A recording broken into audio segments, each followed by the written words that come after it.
So, sorry. Dusty, you'll have to sub in. Hello, Blue Jays fans. Welcome to Jays from the Couch in our inaugural attempt at a pregame show. It's the antes on, if you will, an alternative, no loud suits, just a couple of loud mouths, just sitting around talking some Blue Jays, get you set for the upcoming series against the Cardinals. Brought to you by jaysfromthecouch.com, where you can find us on iTunes, Google Play. Search for Jays from the Couch Radio. We've got lots of great audio content coming at you, including our podcast. And now here we are. We're branching out onto YouTube, giving that a shot. Why not, right? What can it hurt? Just see. Now you get to see us instead of hear us and read us. Joining me on our inaugural journey of the old YouTube, the SS YouTube, I've got a co-editor and writer at jaysfromthecouch.com, Ryan Andrews. I'll bring you in at this time. How you doing? I'm doing all right. I'm a bit nervous. There's a reason I'm usually on the podcast and not on any TV appearances, and I think if anyone's out there, you can see why. But I'm willing to give this a shot in the name of science, and I'm willing to go through and we'll just put this out there. We'll try and save the world, or at least save them from Greg Zahn previews. Hey, listen, there's no glory if you just sit at your home and don't turn on that video camera, right? Exactly. I could be doing that anyway, clearly. Exactly. Well, and for those of you who don't know, Ryan has it in his contract that he's not allowed to make visual video appearances without a significant compensation package. So I'll be sending him a whole bunch of Coke Zero here soon. Exactly. My supplies are low. They need to be replenished, and I appreciate Sean for doing that. All right, so we're here. We're going to talk about the upcoming series, get you set. Toronto Blue Jays head into St. Louis after splitting a series. They did not lose a series, Ryan. They split a series. Here we go. Things are looking up. As the old meme goes, it's something. It's something. That's right. And you know what? In a season that hasn't been something, it's good. It's good. So they're going to head into St. Louis. You got tonight Marco Estrada against Michael Wacha. Just to start off with the general sense, Michael Wacha is this guy who I feel like we've been hearing about for ever, and hasn't really kind of lived up to that. What do you want to call it? The inundation of his name. He hasn't really kind of lived up to that, has he? Yeah, no, the Waka Flocka Flame burned brightest in 2015 when he went 17-7 and was an all-star that year for St. Louis. Had a 3.38 ERA, but he regressed pretty hard last year, fell back to earth. 5.09 ERA is not going to play anywhere, no matter what you think of ERA. While it wasn't really a matter of Wacha himself, if you look at his fielding independent pitching, it was very similar to his all-star campaign, but the defense behind him was really bad. So a lot of those batted balls were not getting gobbled up, and he was unable to adjust to it. It looks like he's adjusted to it a little bit this year, though. He's got a good start to the season, 2-1, 2.41 ERA. But if you look at that fielding independent pitching, it's actually above where it was last year. So Wacha, yes, he's a name. People know him from the postseason heroics, from that all-star year. But he's just like any other pitcher the Blue Jays face. He can be hit. It's just a matter of if the Blue Jays actually will hit him, because that's been the problem this year. Yeah, and that's my concern as well, that, it's not necessarily the name on the mound. It's just that it seems to me anyway that the Toronto Blue Jays are just having so much difficulty hitting in general. And, I feel like I could go out there and live up to that Michael Wacha status at the bare minimum, right? Yeah. But, if you're looking at it, then let's take a look here. Against the Toronto Blue Jays so far, not a whole lot of experience for them against Wacha. I think Chris Coghlan has the most, 10 at-bats, and he's picked up a double, a couple of walks. The good news is, though, of the kind of, let me see here, 1, 2, 3, 4, 5, about 5 guys in 26 at-bats, there's only, now get ready, only 3 strikeouts.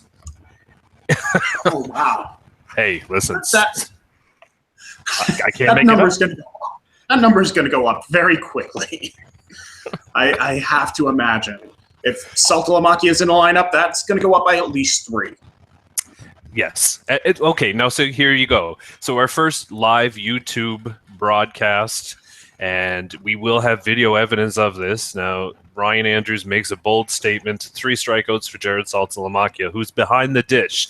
So we'll come back and check on that. But Salty is behind the dish because, and this is the thing that everybody's been kind of, whatever, Marco Estrada's on the mound. He's going to be a beast like he always is. Somehow he's going to baffle hitters with the changeup and all of that stuff. And he continues to do it, and there's not much more you can say about just how great he is. So, whatever, we won't talk about it. But the big story, what everybody wants to talk about, is Russell Martin playing third base. Let's do it, Ryan. What are your thoughts? It's something that the Blue Jays have to try. They have to do whatever they can to get this offense going in any way. And with Russell Martin actually hitting, like, the Angels are the cure, apparently, for everything that ailed him so far this season. We saw that home run he cranked last night. Well, I didn't see it because I had to go to bed at normal time. But he did hit a home run last night. That has been captured on video. So we know Russell Martin is hitting again. And if you're John Gibbons, you don't want to lose that in the lineup. You don't want to risk sitting Martin down and having him cool off at any fraction of a degree, because this offense needs every bit of juice it can get. So it's a risk playing Martin in the infield. I mean, it's not foreign for Martin. He did come up as an infielder. He was all set to play shortstop for Canada in the World Baseball Classic. So it's not a foreign position for Martin, but it is a big risk putting him in game action in the outfield where, he doesn't have a lot of experience, at least recent experience. But again, you want to keep an actual bat in the lineup if you can, any ways necessary. And it's funny how quickly that turned around, right? Like the Russell Martin is now all of a sudden a bat you want to keep in the lineup. When, and that was just like a few days ago that we were saying, oh, God, let's just put anybody in there, right? Because he was struggling mightily, we'll add, but that's typical Russell Martin. And so when people would come up to me, and why are they because it's Russell Martin. Get over it. He'll be fine. I'm the victim of the Russell Martin slow start, I guess, because I had him in my fantasy team last year, and I was like, no, he'll come out of it, and he took forever to come out of it, and then I dropped him. I had to, because I was losing. And then what happened? He catches on fire, and then, he becomes himself again, and he goes on to hit, a bunch of home runs and RBI and all that stuff, and I look like an idiot for dropping him, and I think whoever picked him up ended up winning that year. So, last year. And I'm just as guilty. I didn't have him on any fantasy teams, but a couple weeks ago when I was on the podcast filling in for Keegan Matheson, I did say drop him in the order now. He should not be hitting 6 while he's struggling. So, hey, he's not struggling anymore. So, I mean, now he can move up and play different positions just to stay in the lineup. And the other part of that too is that down there in the 6, 7, 8, kind of 9 spots, you've got what is it? How do we say this? A cliff, pretty much the cliff. That's a lot more polite than I was going to use. Well, we're trying to keep our G rating here, so exactly. Don't need the YouTube's flagging us. No, not at all. Not at all. However, that works. Because lots of people working at YouTube are sitting here watching. I can tell you that. They're riveting, absolutely riveting, absolutely. And we are riveting. So just to throw it in there, Estrada against the Cardinals in total, we've got 77 at bats against him. He's given up. Can you just off the top of your head? And I know I'll trust you off the top of your head. Marco Estrada, fly ball pitcher. How many home runs has he given up against these batters in the St. Louis Cardinals lineup? Take a guess. Oh. All right. So this is going back to the Milwaukee days when he was just utter crap. It would have to, yep. Yeah. I'm going to say over 3 year span, 22. 22 home runs.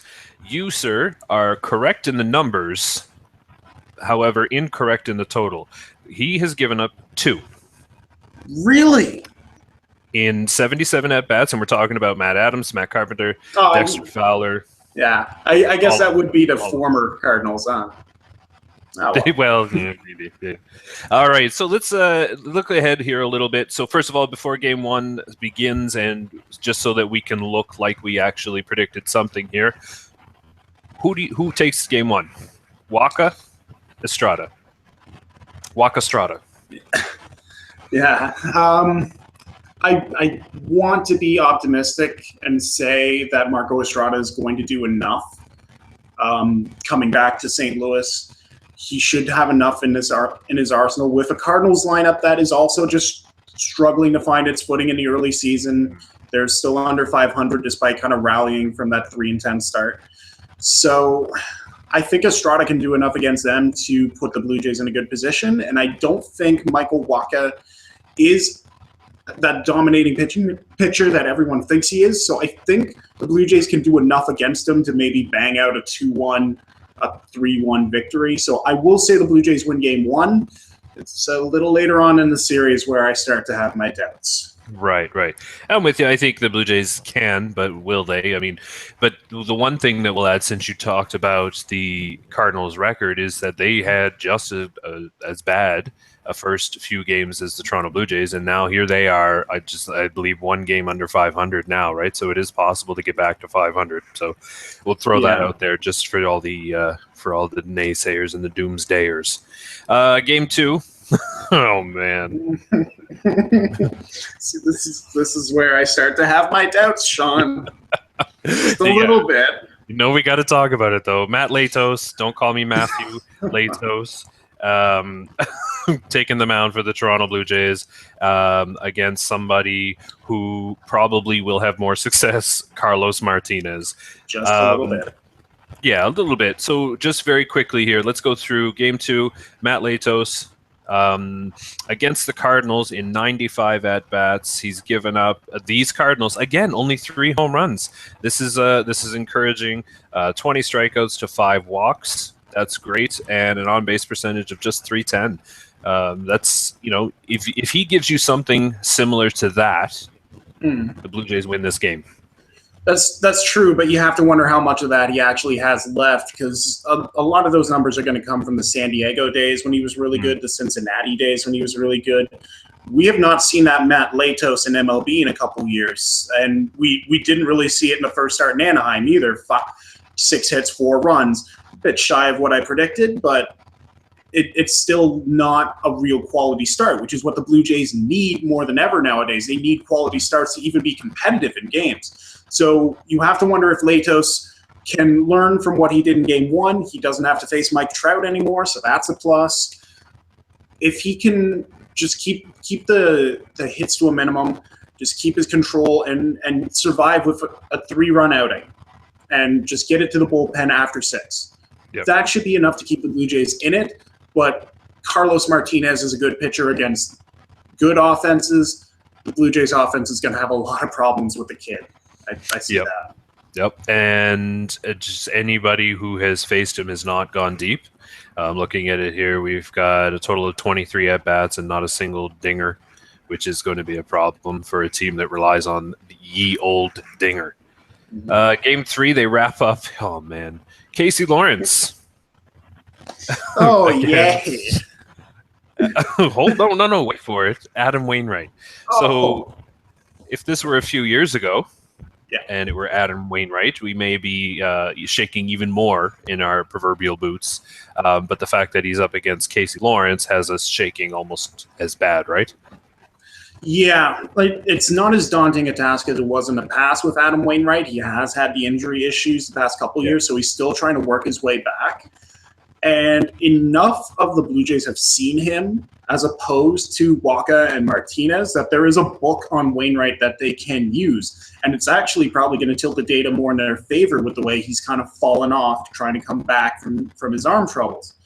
So you look at guys like Russell Martin, faced him a bunch in Pittsburgh, Jose Bautista when he was in Pittsburgh, and even the guys off the bench. You can call in a Chris Coughlin late who has experience up against Wainwright, and you can try and use that to your advantage. Again, it's a matter of if the Blue Jays can take advantage. And given the way Casey Lawrence has looked at MLB, they need to take advantage a lot.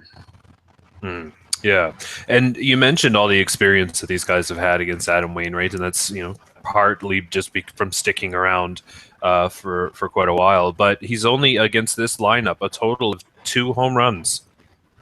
One against Russell the Muscle, and the other. Can you name him? I'll give you 3 seconds. Is it one of the rare Darwin Barney cracks? It is Darwin Barney. Darwin Barney in 31 at bats has a home run and 5 ribbies, 5 steaks. Just to keep it on. Yeah. Anyway, so yeah, here's and I like that the Cardinals don't have a whole lot against Casey Lawrence. I just don't trust it. I guess I would take an Adam Wainwright even now over Casey Lawrence, but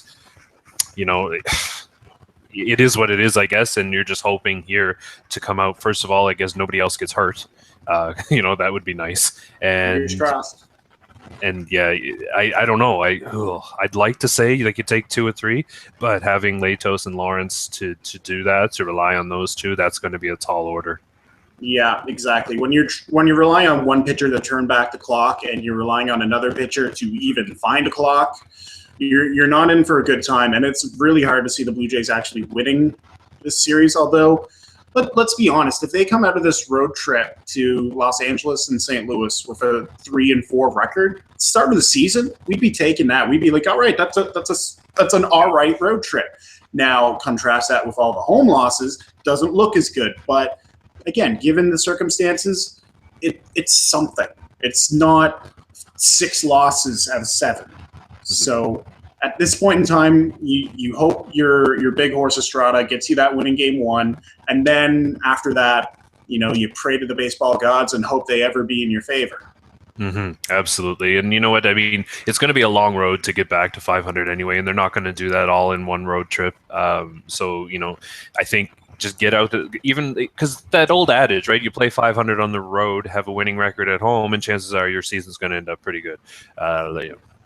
The problem is now they. Yeah, and to be fair, the Blue Jays do have history on their side, because the last time they had a 3-game set in St. Louis, they won all 3 games. So sweep in 2011. So they weren't even the good Jays. It was a bad era Jays. It was the ugly J on their hat Jays. They went into St. Louis and got a sweep. In fact, you know who the last pitcher is to win a game for the Blue Jays in St. Louis, Sean? I do, only because you already said it before we went on air, but you go ahead and tell everybody so I don't ruin the surprise. All right. It's Ricky Romero. Ricky Romero, who just got finished being paid by the Blue Jays. Not only did he go into St. Louis and win, he pitched a complete game shutout and had 2 RBIs. Mm-hmm. He brought in JP Arancibia. Hey, listen, that's why he was still raking in money years later. That's what he was paid for, to carry that Juan Rivera-led offense. There we go, Juan Rivera, man. Speaking of getting paid, this is what we got paid for. Ryan Andrews, your Coke Zero is coming in the mail, sir. Thank you very much for joining me. Tell everybody how they can follow you and all that stuff. Me on Twitter at NeoAC18. That's NeoAC18. And you can catch my writing at jaysfromthecouch.com, that lovely website that keeps me with a well-stocked fridge of Coke Zero. Absolutely. Make sure you follow all of our writers at jaysfromthecouch.com. You can follow us on Twitter at jaysfromcouch. We're on iTunes and Google Play. Search for Jays from the Couch Radio, where you get our podcast, our minor league report. Everything audio is there too. And now here we are on YouTube. Our first attempt at a pregame show in the books. Thank you for tuning in. Make sure you subscribe on our YouTube channel. Thank you for all of us. This is Sean Doyle, hoping life gives you a juicy fastball down the middle and you don't miss it. Take care.